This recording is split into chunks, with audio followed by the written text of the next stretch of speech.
and Kirsten for an on-set location. Ask Ron this week. All right, so I don't know if I can hear it. We are here at the Quick Start Real Estate School in Jacksonville filming this, and I got Scott here because he's standing out here anyway. Might as well put him to work. That's right. Look how pretty he is today. Oh, he looks so good. Prettiest guy in the room today. All right. All right. What questions we have today, Kirsten? So our first question is from Glenn Huey in Lake City, Florida. Hey, Glenn. He said, earlier I asked if Axe was going to be affected by any new rules in 2014. A fellow commented, and among other things, told me that since I live in Florida, all Axe deals involve partnering with a realtor. I viewed the lesson 41, and except where Ron and Scott mentioned splitting the deposit with a realtor in part 1, there is no mention of a realtor necessarily involved in Axe deals. What are the facts about this? What was the question? Well, I think First of all, the new laws don't affect the Axe. That's on owner financing, and Axe not owner financing. Although it could be, I guess, owner financing Axe deals could be involved. So yeah, if you're going to do owner financing Axe, you should know the new laws. As far as the realtor, we're not partnering with a realtor. Yeah, I don't know where that came from. I don't either. We pay a realtor a fee. He certainly ain't a partner. He don't even know what we've done. He just signs on the documents for us as the broker. And he is in our business, and we did make him an officer, right? Yeah. But he just gets a fee, and that's only if we assign the contract, guys. That's the only time he gets a fee. Probably grossly overpaid, but he don't do a thing. No, he doesn't. Shows up and collects the check. Signs his name. Yeah, just signs his name. All right, and Glenn had one more question concerning the standard purchase and sales agreement. Yeah. He wants to know if he needs to have them in an 8.5 by 14-inch format, and if so, do they need to have the sheet of carbon for copy the way they usually are? All right, first of all, you can print them out in 8 by 14 by going to the place where you print them out on the Go Club site and picking 8 by 14. I watched Nick do it just the other day. As far as carbon copy, most people don't even know what that is. Yeah, but if you wanted to take carbon paper there, you can, no problem. Most of the time, we just make a copy and send them back one, don't we? Yeah. All right. Sometimes we actually fill out 2 of them, but if you do, they got to be identical. So there's nothing wrong with carbon paper, if you can find it. I don't even know if they sell it anymore. But I used a lot of it when I was growing up, I can tell you that. So yeah, print it out by 8 by 14, and it is true the seller does have to have a copy of it, but it doesn't mean they have to have it right there. Yeah, we usually email it after the fact. In fact, there are some states now that have a law that they got to get a copy of it within a blank number of days. Okay? All right. So our next question is from Chevelle Diaz in Sugar Land, Texas. Hey, Chevelle. He says, did I miss it, or was Ron saying we should use attorneys for all of our deals? I know and agree we should use them with a VA, elderly foreclosure, owner finance acts, and others, but even on basic wholesale deals? And if so, then why did we get the block of instruction on junker contracts, how to use them, and fill them out? You answer that. Well, I always think you need to use an attorney for everything. Number one, you're going to pass the expense to the buyer anyway. You're not even paying for it, so what is it? Most of the time. But I just think nowadays, gone are the days of the tabletop closings. It's just wise, it's prudent. I always say it's the right thing to do. Now here's my answer. Anytime you have an ongoing relationship with seller or buyer, I'm not asking you to use an attorney. I am insisting on it for your own protection. Always have an attorney close every closing that has anything to do with buyer or seller after the fact. All cash deals, not so important, but even still I'd use the attorney for your own protection, especially in Texas, because if you're going to get sued anywhere, it's going to be in Texas because you live in Texas. Just kidding, just kidding. Yes, use a good real estate attorney. He's got another question. He says, from all the YouTube instructions and others that I've listened to, they instructed a beginner use bandit signs, yet in Ron's course, he didn't really emphasize them or even mention them much. I don't believe they work, having put out close to 75. You don't use bandit signs anymore because A, it's illegal in almost every municipality, even though a lot of people put them out. They're just violating the law and knowing it and wait till they get caught or called. B, we don't need to. We don't need to use bandit signs. If you got VAs calling leads, and you got somebody dragging them off the internet, and if you're running ads free on the internet, getting you leads, and looking for some FSBO signs here and there, you answer that more than me. Yeah. You can't even follow up on the leads he's got. You don't need the bandit signs, so why bother with them? Yeah, and just get a simple iBuy ad and put it on Craigslist and run it 7 days, and you'll be surprised the traffic you just get from that.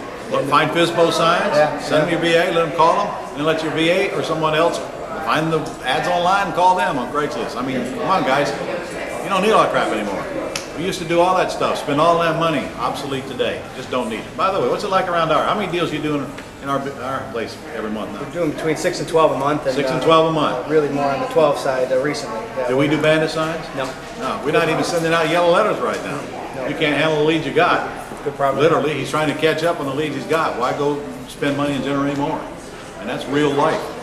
We've got some really good deals closing right now with some really big checks. So if you have to ask that question incidentally, you guys need to get to the Quick Start School. The next one we're going to do is in February in Orlando. And if you live in North, what better place to be in February than in Orlando? Come on. And come and get trained. We're on a state-of-the-art cutting edge nowadays. And we were sitting in here one right now. We've got a whole bunch of people in. They're all excited. And they're excited because they see the deals take place right before their face. Come join us. Get a little training. Yeah, not just to You add see that- this thing fall right in place. It's just a different market nowadays. And we're continuously learning new things, new techniques, new nuances that Ron is teaching at every one of these. So if you haven't been in a while, you definitely need to get there. No question. All right? All Any right. more questions? I got more questions. All right, go. So I've got one from James in Akron, Ohio. James. He says, I'm a bit confused exactly when we do and do not pass on the seller's loan pay down to our buyers. Obviously this occurs with ACTS, but what about our lease option buyers when we are buying via L/C or LO in a Okay. sandwich lease? On an axe deal, we always pass it down. We let them take over the debt. On a sandwich lease, we never let them get the benefit of the debt pay down. That's a simple answer. If I'm staying in the deal, I'm getting the benefit. If I'm out, they can have it. Got it? Right? Simple enough. That's it. Okay. Ravel Carter from the Bronx, New York. Good old Ravel. I have a lot of your courses including selling houses fast, but for some reason I'm having a lot of problems selling this property. I know how you are, so I'll try and make this as brief as possible. I've been trying to sell this property for a few years, originally listed for $180,000. The property consists of 2 houses, a 3-bedroom colonial and a 2-bedroom cottage, valued at around $135,000. The property is about 3 hours from my residence, so I would prefer to just sell it outright. Can you please provide me with some quick selling strategies? Help him. So it's 2 properties on 1 lot? Is that what I'm getting? It's 2 houses, a 3-bedroom colonial and a 2-bedroom cottage. Okay. And it's listed for $129,900. I don't like the property. Yeah. That's going to be a hard sale. Complicated sale. Very small number of people that even want it. I don't like it. To tell you the truth, I wouldn't put much energy in it. When you You've been trying to sell it for a couple of years? She says she's had it for listed for about 3 years. That's because she's trying to sell it for cash. And I assume there's terms involved in it, or you wouldn't even be thinking about it, Ravel. Well, in my opinion, go find something that's easier. Go find some low-hanging fruit and get rid of that turkey. You know, we're always all looking for the golden turd. I was just going to say, that's a golden turd right there. Get rid of that thing. Go find a house, something you can get rid of. There's too many deals out there to be wasting time. Yeah. Many years and 3 hours away. I'm sure there's stuff in your own I wouldn't do it. backyard. Yeah. Especially a low-price one like that. Yeah.